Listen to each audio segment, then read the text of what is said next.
능력을 얻느니라. 아멘. 오늘 디모데전서 3장 1절부터 13절 말씀으로 바른 교훈을 따르는 성도들은 누군가라는 제목입니다. 먼저 디모데전서 1장 1절, 2, 3, 4절 거기 한번 보여주세요. 바울이 왜 디모데전서를 썼는지를 먼저 이유를 밝힙니다. 1장 1, 2절에는 인사하고 축복하는 거고요. 3절에 그럽니다. 디모데 보고 나는 마게도냐 간다. 나는 그 터키에서 그리스로 간다. 너를 권하여서 에베소에 머물라 해서 에베소 교회를 목회하게 하는데 그 에베소 교회에 문제가 있다. 어떤 문제냐? 어떤 사람들이 있는데 그 사람들은 다른 교훈을 가르친다. 다른 교훈. 그래서 예전에 말씀드렸던 다른 교훈이라는 것 자체가 벌써 이단, 사입이 있을 수 있어요. 근데 이제 그거는 이제 접어둡니다. 왜냐하면 그는 누가 봐도 알 수 있는 거니까. 사입이나 이단 말고 교회 안에 있는데도 불구하고 바른 성경을 가지고도 하고 또 뭐 전혀 다르지 않는데도 불구하고 결과가 다른 겁니다. 그래서 뭐라고 설명하느냐? 신화와 족보에 몰두해서 결국은 신앙생활 열심히 한다고 말은 하는데 하나님의 경륜은 못 이루고 도리어 변론을 내는 것으로 가는 것은 막아라. 디모데에게 부탁한 거죠. 그래서 교회가 실제로 그런 일이 있었다는 거고 나중에 6장에 가면 더 구체적으로 나옵니다. 뭐 지금 6장으로 바로 갈 수는 없으니까 이제 2장과 3장으로 넘어갑니다. 그래서 다른 교훈을 하지 못하도록 해라. 이게 이제 디모데에게 바울이 부탁하는 장면이었습니다. 그래서 이제 2장에 넘어가면 자기를 사도로 부른 거 너무 감사하다. 사실 나는 죄인 중에 개수기 때문에 내가 잘나서 뽑힌 것도 아니고 내가 잘해서 본이 되는 건 아닌데 내같이 이렇게 하나님의 말씀 기준으로 봤을 땐 저 꼴등인 나를 하나님이 쓴 걸 보면 너희들도 쓸 수 있다. 그런 식으로 모범이 된다. 잘해서 모범보다 나 같은 자도 하나님이 쓰시니 너희들 하나님이 쓸 거니까 더 충성하라. 이제 이런 맥락으로 이야기하고 이제 2장에 넘어가서 지난주 설교했죠. 사회 체제를 인정해라. 교회에 오면 종도 주인도 없습니다. 교회 안에는 모두 다 형제니까. 근데 그때는 주인이 있었고 종이 있었어요. 식민지에 정치하는 사람, 다스리는 사람이 있고 다스림 받는 사람이 있었습니다. 그러면 교회에 오면 모두 다 한 형제니까 그러면 그냥 다 뭐 계급 없이 할 거냐? 그렇지 않다. 예수 복음 앞에는 다 평등하지만은 그럼에도 불구하고 종은 주인을 깍듯이 모셔라. 그게 사회의 통용이니까. 또 주인은 종을 형제같이 하라. 막 부리고 이러지 말라. 또 교회 안 오면 남자나 여자나 동일한데도 불구하고 여자에게는 쓰라고 합니다. 모자를. 뭐를 써라고 합니다. 사실은 제가 히잡 늘 말씀드린 것처럼 이슬람은 600년대에 나왔기 때문에 히잡은 훨씬 전부터 있었습니다. 이때는 100년도 안 된 때이기 때문에 이렇게 이슬람하고는 상관없이 쓰고 있었어요. 우리나라도 쓰는 거 있었다고 그랬잖아요. 그죠? 그래서 교수들이 다 쓰고 다니고 벗고 다니면 이제 결혼을 했거나 아니면 또 뭐 신분이 굉장히 낮거나 뭐 이런 사람들은 이제 벗고 다니는데 그러지 않은 교수들은 다 쓰고 다녔습니다. 근데 막상 교회에 와 보니까 그런 거 다 필요 없더라. 남자나 여자나 다 평등하더라. 이렇게 말을 하니까 어떤 일이 벌어졌느냐? 교회에서는 쓰지 않아도 된다. 그러면 밖에 있는 사람들이 교회 사람을 보니까 여자는 안 쓰더라. 근데 고린도 교회에는 여자들이 머리에 안 쓰면 누구냐? 결혼한 사람이라든지 아니면 창녀들이 그랬습니다. 그러니 너는 안 쓸 수 있지만은 남들이 볼 때 교회의 거룩함을 해친다면 쓰라. 나는 우상의 제물을 바쳤던 그 고기도 먹을 수 있지만은 남들이 볼 때 그 덕이 안 되면 나는 고기 안 먹는다. 라고 하는 유익을 위해서 자기 행동을 절제하는 것처럼 2장에는 그런 겁니다. 그래서 나라와 임금을 위해서 기도해야 될 이유는 그런 맥락에서지 내가 황제도 예수 믿고 총독도 예수 믿어가지고 우리 온 세상이 다 예수 믿읍시다. 그렇게 기도하는 건 아니다. 예수 믿는 건 십자가로 되지. 내가 기도했다고 대통령이 예수 믿는다고 이 나라가 하늘나라 되는가? 그거는 아니다. 그 이야기가 2장에 나오고요.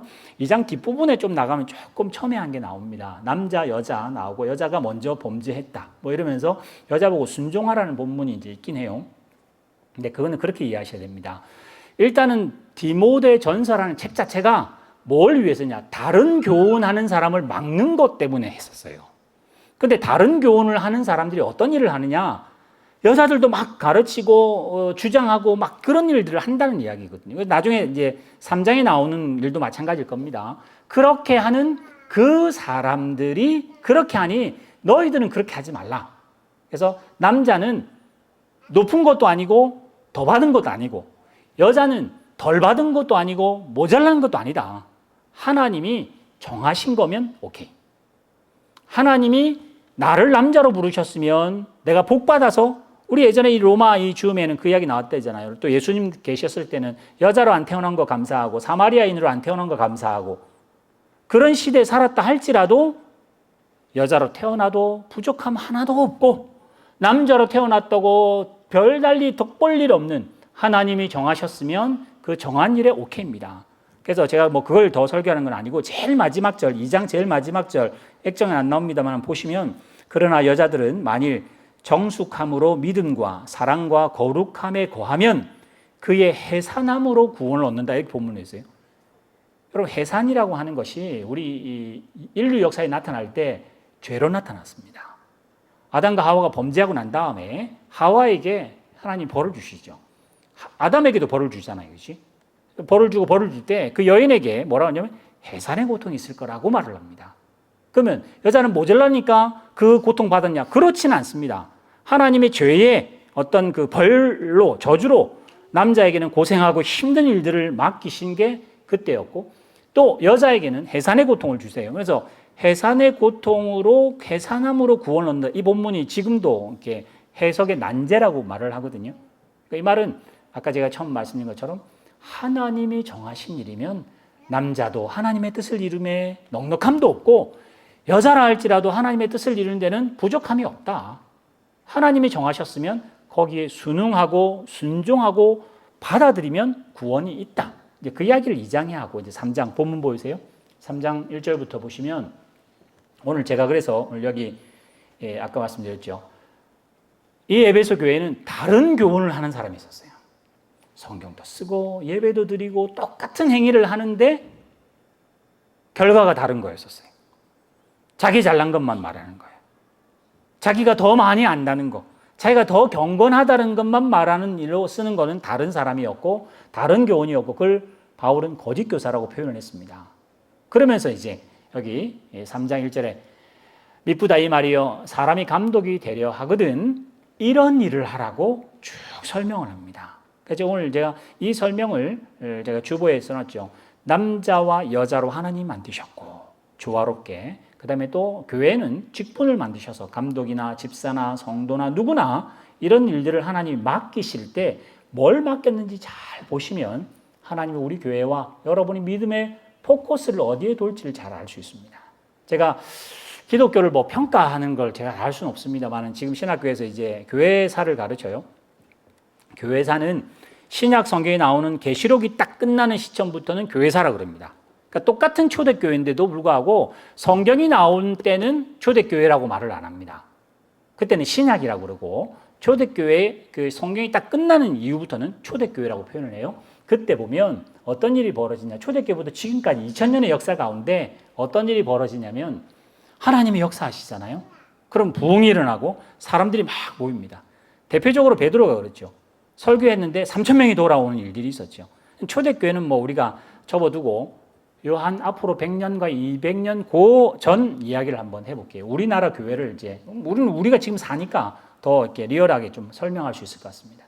하나님께서 미국 교회를 은혜를 주셨어요.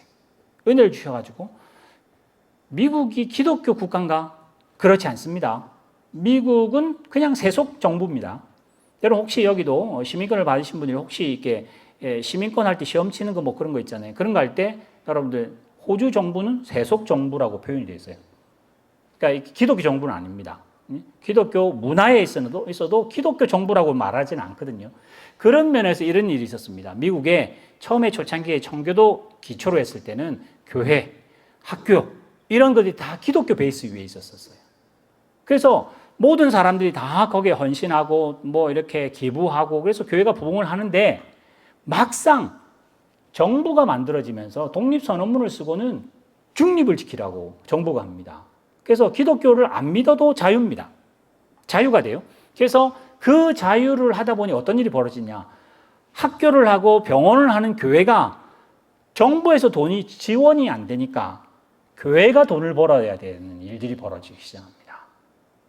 예전에 나라가 다 지원해 줬으니까 나라 정부 돈 가지고 했었는데 그게 기독교도 돈을 받아야 되고 불교도 돈을 받아야 되고 이슬람도 돈 받아야 되고 이렇게 되니까 이제 그런 게 좀 그래서 교회가 어떤 일이 벌어져야 되냐? 교회가 부흥이 필요했습니다.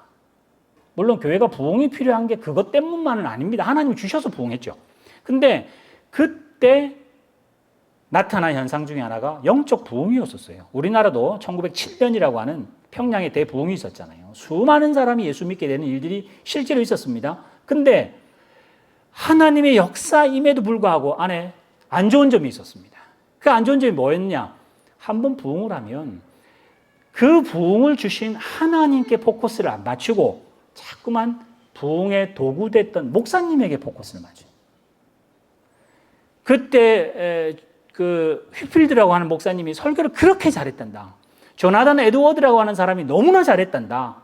그때 이런저런 일이 있었다. 그때 이런 은사가 있었다면서 그런 목사님이나 그런 교회들이 포커스가 되기 시작해요. 그러면서 어떤 일이 벌어지냐? 대중 집회가 인기를 얻기 시작합니다. 그걸 우리는 사실은 복음주의라고 말을 해요. 근데 우리나라 교회도 그대로 들어와서 그랬습니다. 우리나라 교회도 1907년에 온 나라가, 온 나라는 아닙니다. 사실은 몇 프로 안 돼요. 한 1, 2, 3%밖에 안 되는 그 사람들이 부흥을 하기 시작합니다. 그러면서 자기의 죄를 고백하고 철야를 하고 밤을 새고 부흥회를 하고 이러면서 영적 부흥이 일어나는데 한국 교회가 이렇게 부흥할 줄은 몰랐죠. 기도는 그렇게 했을지 몰라도 기독교 역사, 2000년 역사 가운데 우리나라만큼 부흥한 교회가 없습니다. 근데 그 결과가 부흥의 그 결론이 하나님께서 우리나라를 쓰신다. 그래서 하나님께 영광보다는 대부분 다 어쩔 수 없이 보이는 목사님들에게 돌아가고 보이는 몇몇 교회들에게 다 포커스가 맞춰집니다. 그러면서 어떤 일이 이제 벌어지는 부작용이죠. 굉장히 좋은 하나님의 역사가 있음에도 불구하고 안 좋은 점이 뭐냐? 결과를 우리가 만들려고 그래요. 하나님이 이 사람을 쓰셔서 베드로를 쓰셔서 3,000명을 오게 하실 때 영적 부흥이라고 그러죠. 근데 하나님이 설교를 더 잘한 사도행전 7장에 가면 스데반이 설교했는데 사람을 죽여버려요. 그러면 스데반은 설교를 못해서 죽고 베드로는 설교를 잘해서 죽냐? 절대 그렇지 않거든요. 설교는 2장과 7장을 잘 보면 스데반이 설교를 훨씬 잘하는데도 그 사람들이 분을 내서 스데반을 돌로 쳐 죽이고 베드로는 그렇게 길지도 않으면서 좀 덤성덤성 설교한 것 같은데 형제 어찌할 거면 3,000명이 돌아오는 일을 오늘 성경 어떻게 해석하냐? 베드로는 제대로 사도고 스데반은 가짜다 이렇게는 말을 안 합니다. 하나님이 그렇게 역사하신다고 하는데 이게 우리한테 딱 오면서 어떤 일이 벌어지느냐? 유명한 목사님이 신령한 목사님이 대단한 교회들이 은혜로운 교회라고 생각하며 결과를 우리끼리 만들어내려고 하는 조장이 생기기 시작했습니다. 그래서 그 나중에 병폐가 어떤 병폐로 우리에게 다가오느냐? 우리 뭐 유명하지도 않고 유명한 교회도 아니니까 그럼 우리는 괜찮냐? 그게 아니라 우리 스스로가 믿음 있다라고 생각하면 많이 모여야 되는 교회. 믿음 있다 생각하면 신앙적인 종교적인 행위를 잘 하는 모습을 우리는 신앙이 있다고 표현을 했었어요. 그래서 우리나라 교회에 지금 우리나라 특별히 기독교가 욕을 먹는 일에 있어서 신앙과 신령할지는 몰라도 사회 인정을 못 받습니다. 그게 왜 그런가? 오늘 제가 제목을 잡았던 것처럼 다른 교훈을 따르지 않는가라고 고민해야 합니다. 한국 교회가 세계 유례 없는 부흥을 했음에도 불구하고 우리 한국 교회들이, 우리 한국 성도들이 바른 교훈을 따르는 잔지 바울이 막는 다른 교훈을 따르고 있어서 우리를 막으려고 바울이 하는 대상이 우린지 한번 생각해야 합니다. 어디서 볼 수 있느냐? 우리는 신앙이 좋다는 걸 어떻게 평가하죠? 52주 한 번도 안 빠지면 신앙이 있다고 인정해 줍니다. 주일 예배가 아니라 수요 예배, 새벽 예배까지 다 참석하시면 우리는 신앙이 있다고 말을 해줍니다. 성경을 1독도 못했는데 성경을 10독을 하면 우리는 성경을 잘 알기에 신앙이 특출하다고 말을 합니다. 세상의 일을 접어두고라도 가정을 접어두고라도 종교적인 특별히 교회 일에 더 열심을 내는 분들을 우리는 굉장히 신앙 있는 분으로 인정해 줍니다. 왜요? 보이니까 눈에. 근데 오늘 성경은 남자든 여자든 장로든 집사든 그 신앙이 있음을 뭘로 표현하는가? 아이러니하게 종교적인 거는 하나도 없습니다. 뭐라고 했죠? 봅시다. 2절. 책망할 것이 없으며 한 아내의 남편이 되며 신령하고 바른 교훈을 따르는 장로는 절제하며 신중하며 단정하며 나그네 대접하기를 잘하며 가르치기를 잘하고 술을 즐기지 아니며 구타하지 아니하고 오직 간용하고 다투지 아니하고 돈을 사랑하지 않고. 넘겨주세요. 4절. 자기 집을 잘 다스려 자녀들로 모든 공손함. 이거 어떻게 하겠습니까? 자기가 아무리 부모가 잘났다고 자녀가 공손하고 이거는 자기 손 밖이잖아요. 그죠? 그러면서 자기 집을 다스릴 줄 모르면 어떻게 교회를 다스리겠냐 이럽니다. 그러면 누가 장로가 되고 누가 집사가 되겠습니까? 누가 감독이 되겠어요? 이거는 그 말 하자는 게 아니라 신앙은 신령한 걸로 나타난다고 말하지 않고 바울이 바른 교훈을 따르는 교회와 성도는 결국은 신앙은 인격으로 드러나야 된다. 절제로 드러나야 된다. 말로 드러나야 된다. 행위로 드러나야 된다. 근데 다른 교훈을 따르는 사람들은 신령한 건 있고 말씀은 붙잡았는데 저기 나오는 저 인격적인 거는 안 해도 괜찮다. 이 사람이 신령한 사람인데 조금 이런 게 있어도 이분은 부흥하신 분인데 조금 요런 거는 좀 못하는 거 접어두고라도 이분은 정말 대단하신 분인데 은사가 대단하신, 그거는 신령한 게 아니다. 그는 바른 교훈이 아니다. 그거는 다시 한 번 더 다른 교훈이라고 점검해야 된다. 여러분 제가 누구를 딱 지칭해서 나쁜 사람이라 말하는 게 아닙니다. 여러분 사실은 제가 어느 영화인지 기억이 안 납니다. 그 사람이 정말 좋은 사람인지 안 좋은 사람인지 알 수 있려면 약자에게 어떻게 하는지 보란 그런 대사가 한번 나온 기억이 있습니다. 사실은요. 예전에 제가 있던 어느 그 큰 교회 같은 경우에는 그런 말을 합니다. 대통령 모시고 다 모셨다 할 만큼 부흥 강사라든지 강사는 전국에서 유명한 강사 다 불렀습니다. 그때 제가 모시진 않았습니다. 행정 맡는 그 목사님이 그런 분들 오시면 이제 이렇게 영접하러 나갔다가 식사도 하고 숙소도 제공해 드리고 또 사례비도 드리고 하잖아요. 수행을 하시잖아요. 그렇지? 소위 말하면 의전을 맡는데 그 의전을 맡을 때 그 목사님들이 신령한 목사님이라고 다 모셔도 그 행태는 천차만별입니다. 그 목사님이 여기 서서 대단한 일들을 해서 모든 성도를 울리고 웃고 울리고 은혜를 팍팍 주는 분이라 할지라도 그 뒤의 일은 전혀 다릅니다. 근데 우리는 뭐 보고 신령하다 그러죠? 많이 모이면. 뭐 보고 하죠? 눈에 보이는 내가 못하는 걸 하면. 그래서 예전에 어떤 남자분인데 권사라고 하는 직분으로 있는 그런 교단이 있잖아요. 그분이 자기는 열심히 기도하시는 분. 그때도 부흥회 오셨어요. 그래서 책 이름이 하나님의 보좌를 흔드는 기도해가지고 그런 책들이 있습니다. 그분이 뭐라고 하냐면 자기 13시간 기도한대요. 하루에. 그럼 13시간 기도 안 한 분은 말을 못 하는 거지, 일단은. 하루에 1시간도 기도 안 하는 사람은 일단은 입 다물고 있어야 돼요, 일단은. 자기는 하루에 13시간, 은행 근무하면서 13시간을 기도하신대요. 와, 대단하신 분.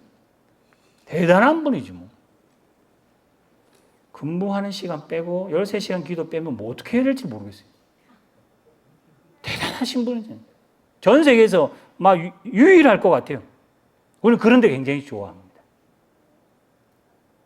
성경에 대해서 도통하거나 방언에 도통하거나 그게 틀렸다는 말이 절대 아닙니다. 그걸로 우리는 증명하고 그걸 증명해내는 걸 우리는 좋아하고 우리 아이들 게임할 때 아이템 같은 거 있잖아요. 아주 쓸모없는 아이템도 있고 아주 중요한 아이템 있잖아요. 우리 신앙의 아이템이 뭐가 중요하냐? 이게 중요하답니다. 절제하는 게 제일 큰 아이템이랍니다. 정중한 게 굉장히 큰 신앙의 아이템이랍니다. 겸손하고 단정한 게 아주 큰 아이템인데 우리는 그 아이템은 안 해도 되고 하면 좋고 그는 별거 아니니까 항상 기도하고 항상 예배하고 항상 거룩하고 이쪽으로 목소리가 이러면 우리는 굉장히 큰 아이템이라고 가중치를 우리끼리 줬기 때문에 그래요. 거기다가 마세요. 거기다가 가중치를 두지 마시고 오늘 여기 나오는 것처럼 넘어가 봅시다. 8절 한번 집사 나오죠. 똑같은 겁니다. 이와 같이 그 위에 마찬가지로 집사들도 정중하고 일구연하지 말고 술에 임박하지 말고 더러운 이익을 탐하지 말고 깨끗한 양심에 믿음의 비밀 복음이라 합시다. 복음을 가진 자라야 한다. 이런 사람들이 교회 지도자로 서야 한다고 말합니다. 오늘 바울이 바른 교훈을 가진 사람을 세워야 하고 바른 교훈을 갖는 성도로 교회로 서야 할 때 챙겨야 할 것들이 무엇인지 열심히 기도해라. 하루에 13시간씩 이상은 꼭 기도해라. 무슨 일이 있어도 교회 와서 무조건 예배 드려라. 불의한 일이 있거든, 불화한 일이 있거든, 내려놓고 예배, 제사 내려놓고 가서 화목하고 그 다음에 와라. 혹시 우는 자가 있느냐? 잠시 멈추고 함께 울라. 기뻐하는 자가 있느냐? 함께 기뻐해라. 잘난 척하는 사람이 있느냐? 미워하지 말고, 속은 미워해도 잘난 척한다. 그래, 잘났다고 박수 한번 쳐줄 수 있는 사람이 신앙의 레벨이 높은 사람인데, 자꾸 우리는 뭐 박수 치는 사람은 별로 안 중요한 사람이고 여기서 잘난 거 말하는 사람은 굉장히 높은 사람이고. 바울이 다른 교훈과 바른 교훈의 그 판가름을 오늘 정말 초대교회부터 조심하라고 우리에게 말을 합니다. 근데 우리는 늘 신령한 거 좋아합니다. 10명 모임보다 100명 모이는 목회가 훨씬 더 신령해 보입니다. 100명보다는 1000명 모이는 목사님의 말이 더 좋아 보입니다. 여러분, 우리나라 교회 지금 6만 개라고 말을 합니다. 5만 개 있을 교회 때도 5만 개에 100명이 넘는 교회가 7%가 안 됩니다. 그러니까 93% 이상 그쪽은 100명이 안 된다는 이야기거든요. 그럼 뭐 5만 몇천 개잖아요. 그럼 여러분 혹시 우리나라의 교회 이러면 이름 기억하시는, 다 큰 교회, 가보지도 않은 큰 교회는 다 이름 기억하시잖아요. 유명한 목사님이랑 이름은 다 아시잖아요. 오늘 왜? 그게 중요하고 그게 신령하다고 생각하는 문화에 있기 때문에 그래요. 나 바울은 그렇지 않다. 너희들이 이제 신앙인이라면, 바른 교훈을 따른다면 신앙의 연륜, 신앙의 능력, 이런 것들이 우리가 말하는 예배 횟수, 기도의 시간, 기도의 어떤 능력, 뭐 방언과 어떤 병을 고치는 어떤 이런 것들로 하나도 요구하지 않습니다. 뭐 극단으로 제가 뭐 아니다 이 말은 아닙니다. 기본적으로 예배해야 하고, 기본적으로 절기 지키고, 기본적으로 성찬 씻고 모든 일들을 해야 합니다만은 그 예수를, 복음을 품었다면 그 복음을 품은 그 예수가 표현돼야 바른 교훈이다. 근데 우리는 거기에는 별로 가치를 안 뒀기 때문에 신앙과 인격은, 신앙과 세상은 항상 분리되어 있습니다.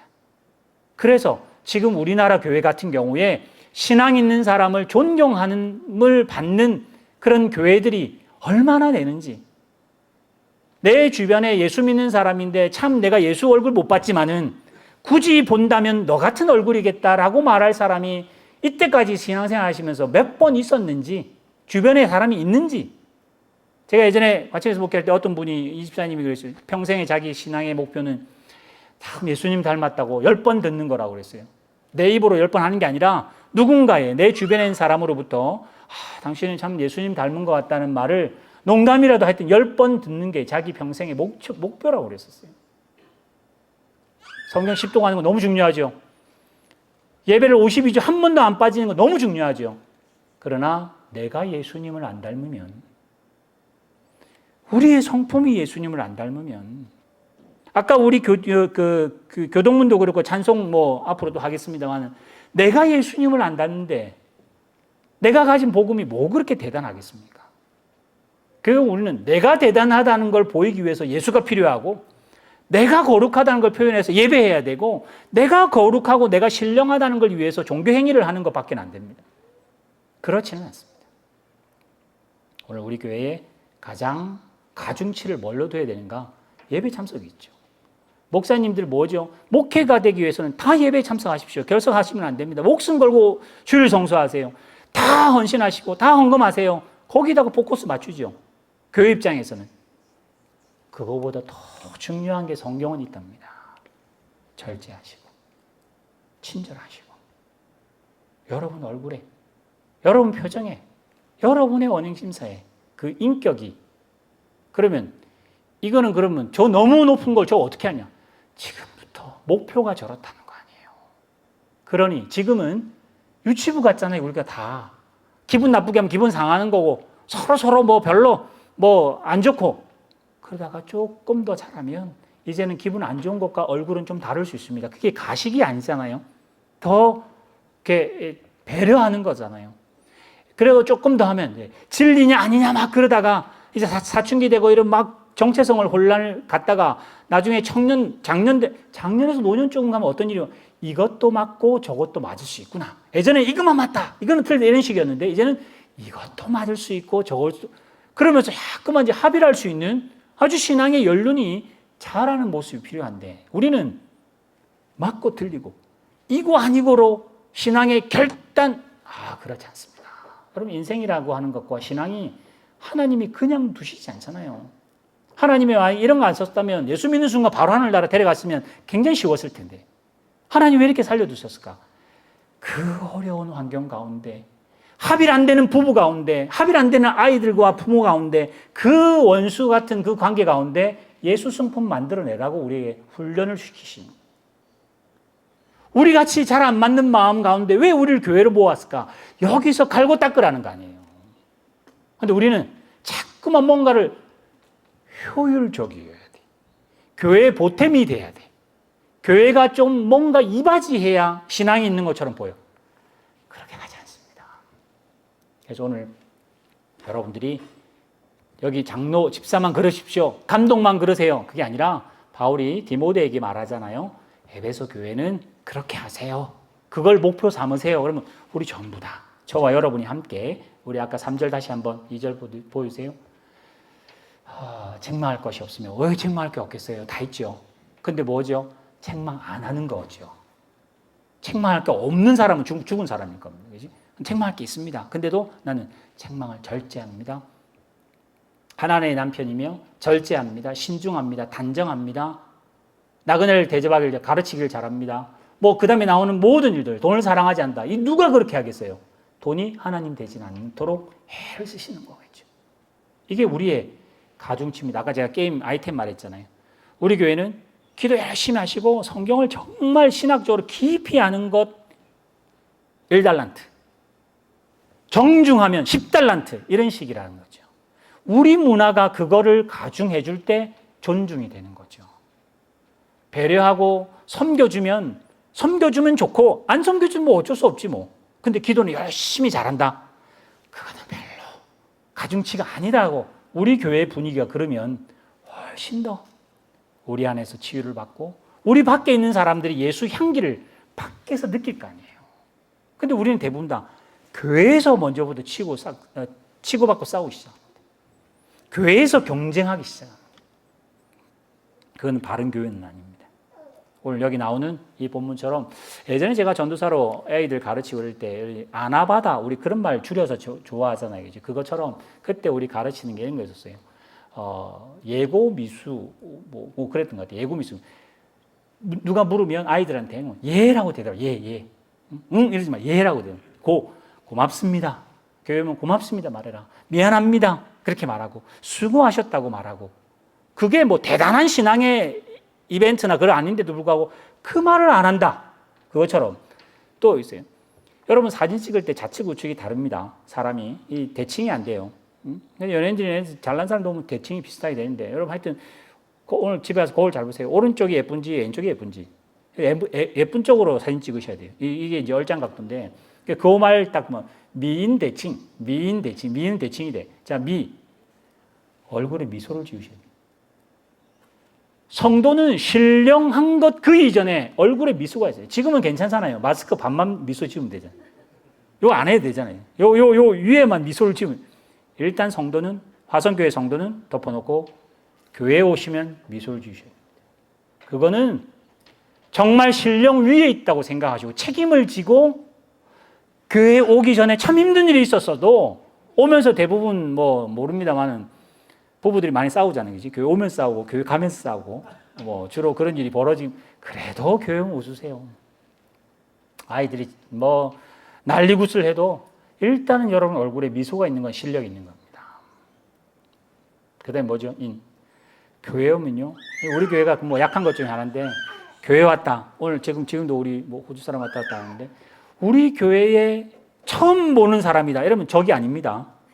바이러스도 아니고. 인사하세요, 인사. 모르는 사람이 무조건 인사하면 일단 덕 봅니다. 세상에 인사해서 덕 안 볼 일은 없습니다. 인사 안 해서 덕 볼 일은, 인사 안 해서 망할 일은 있어도 인사해서 욕 먹을 일은 없습니다.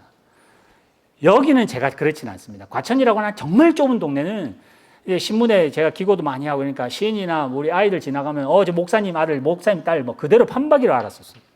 그러니까 지나다니면 벌써 멀리 있어도 저를 아는, 우리 성도 아닌데도 아는 눈치다 싶으면 저는 인사합니다. 제가 모를 수 있으니까. 아는 눈치 같다라고 하면 일단 제가 인사하고 봐야 돼요. 근데 서로 몰라. 그래도 인사하는 거예요. 여러분, 신령한 게 철회하셔도 좋고, 성경을 암송 잘 하시는 거 너무 칭찬하고, 성경 공부하는 굉장히 칭찬합니다. 미소 안 지으면 가중치 빵입니다. 인사 안 하면 아주 값이 떨어집니다. 그래서 뭐죠? 인사를 하면 뭐가, 그러면 이제 대화를 하게 될 겁니다. 말이 통해야 될 거 아니에요. 대화를 하면 뭐죠? 덮어놓고 칭찬하세요. 우리 예전에는 슬리퍼 신고 오면 장로님들 막 야단 맞고, 추리닝 입고 어떻게 교회 오냐고 이제는 바뀌었습니다. 추리닝 입고 교회 온 것만으로도 감사하다고. 잘 왔다고 칭찬할. 일단 덮어놓고 우리 자녀들 칭찬하셔야 되고, 나중에 훈계할 값에라도. 오늘 바울이 지금 그 이야기 하는 거예요. 사실은 저는 이 모습 보면서 뭘 상상했냐면, 분명히 하나님께서 미쁘다 이 말이요, 사람을 하나님 만들었을 때 에덴 동산에서는 뭐 했을까? 부부 아담과 하와가 아름다운 모습이었을 거고, 서로 절제했을 거고, 서로 단정하고, 서로 그래 했을 거예요. 죄 짓기 전에는 빨가벗어도 전혀 부끄럽지 않은 아름다운 성품이 있었을 겁니다. 근데 그거를 바울이 초대교회는 저렇게 적용한 거 아니에요, 그지? 지금 이 세상은 저는 그렇게 적용하자는 거예요. 예수 믿는 사람이 일단 웃으세요. 힘든 일이 있어도 일단은. 근데 이 웃는 게 어떤 일이 벌어지냐면, 뭐 세상의 이야기긴 합니다만, 인생 40대면 얼굴은 자기가 책임집니다. 30세까지는 부모가 책임져야 되고, 인생 40 이상부터는 자기가 책임져야 됩니다. 왜냐? 얼굴 쓴 대로 주름이 남습니다. 그래서 그 주름이, 웃는 분은, 별일 없어도 늘 웃는 분은 주름이 지는데 그게 웃는 주름이 될 수도 있어요. 근데 인상을 쓰면 아주 늘, 나도 모르게 인상이 탁 쓰여진, 그래서 그게 이제 캐릭터지, 그지? 영화 배우들은 그게 캐릭터지. 여기다가 이렇게 내천자 딱 그리면 일단 무섭습니다. 여러분 집에 가서 거울 내천자 있으면 늘 펴세요. 이렇게 볼 때마다 이렇게 펴세요. 이렇게. 표정이라고 하는 거는 여러분이 애쓰셔야 하는 표현입니다. 내가 웃고 내가 그렇게 인사하고 가면 나의 복잡했던 마음들이 결국은 첫 출발이긴 합니다만 예수의 마음을 닮아가는 첫 출발입니다. 우리는 그것도 안 해요. 그리고 뭐 하느냐? 골방에 들어가서 신령하게 기도하는 거 아주 좋아합니다. 그래서 어떻게 하냐? 하나님 사랑하는 거는 도가 얼마나 높은지 굉장히 고차원인데, 이웃 사랑하는 거는 빵점입니다. 그래서 나는 하나님께 굉장히 가깝기 때문에, 아주 삼청전에 나는 올라와 있기 때문에, 저 교회 저래 가시면 안 돼. 그렇게 되는 걸 하나님 바리새인이라고 그래요. 그게 지금 우리들입니다. 많이 배운 우리들이 그렇게 합니다. 많이 배울수록 웃어야 돼요. 그냥 실없이 웃으세요. 그냥 바보같이 웃어야 돼요.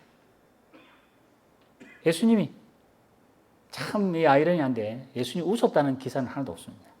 울었다는 걸 많은데 예수님이 안 웃었을까? 분명히 웃었을 겁니다. 그런데 기록 안 했다. 저는 이렇게 생각합니다. 여러분이 웃으라고. 예수님의 웃는 모습은 이 얼굴입니다라고 여러분 보고 하라고. 우리에게 너무 어려운 거 책임했다고 생각하지 마시고, 이제 생각을 바꿔서 우리의 교회가 바른 신앙과 바른 교훈에 있다면 내 표정이, 내 언행 심사가, 내 씀씀이가, 내 마음 자세가 오늘 바울이 말했던 감독과 직분자들, 또 특별히 남자, 여자 가릴 거 없이 이렇게 갈 때 나중에 이제 4장, 5장, 6장에 분명히 더 자세하게 나올 겁니다. 그때 더 자세히 가고요. 여러분들의 미소와 여러분의 배려와 여러분의 단정함과 정숙함과 잘 섬겨주시는 이 모습으로 우리 교회가 바른 교회가 증명되시기를 주님을 축원합니다. 기도하겠습니다. 하나님 아버지, 우리의 신앙은 이제까지 능력이 있어야 됐습니다. 우리는 유능했어야만 되고 부흥의 열매가 있어야 되고 누가 뭐든지 성공한 목회와 성공한 신앙생활이어야 바른 것이라고 인정하고 그렇게 알아줬는데 막상 그렇게 흘러가다 보니 누구도 예수님 닮지 않고 누구도 예수님의 인격을 닮아가는 교회가 없고 성도들이 없는 시대를 살아갑니다. 오늘 바울은 처음부터 성경은 붙잡았다 할지라도 유대인으로 태어났다 할지라도 다른 교훈을 따라갔던 성도들을 막고 바른 교훈을 잡고 가는 그런 감독과 그런 집사들과 그런 남편과 그런 아내들을 요구했던 것처럼 오늘 이 시대 우리 화성교회가 얼굴에 미소를 가지고 모르는 사람이랄지라도 함께 먼저 머리 숙여 인사하고 또 그 사람의 이야기를 들어주고 또 섬겨주는 그런 일들도 결국은 뒤돌아보니 그 사람에게서 예수의 향기 났다고 고백할 수 있는 우리 모든 성도들과 또 우리 교회 될 수 있도록 인도하여 주실 줄 믿사오며 이 모든 말씀 예수님의 이름으로 기도리옵나이다. 아멘.